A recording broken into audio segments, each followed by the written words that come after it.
Bhagiratha art foundation Madeti Rajaji art academy ఆధ్వర్యంలో Bhagiratha 126వ జయంతోత్సవం Damerla art గ్యాలరీలో జరిగింది. ప్రకృతి దృశ్యాల చిత్రణలో మహాధ్యక్షుడిగా పేరుగావించిన వరాహగిరి వెంకట భగీరథ చిత్రకారులకు మహారథి వంటి వారిని పలువురు కీర్తించారు.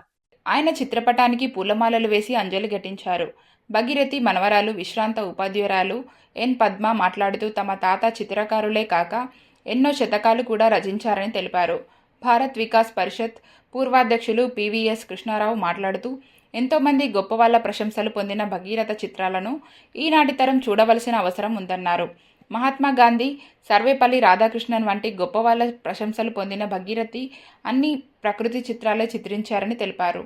ఆంధ్రకేసరి యువజన సమితి పూర్వాధ్యక్షులు మాదిరాజు శ్రీనివాస్, దేశిరెడ్డి బలరామనాయుడు మాట్లాడుతూ రానున్న పుష్కరాల్లో భగీరథ చిత్రాలతో ప్రదర్శన ఏర్పాటు చేయాలని సూచించారు.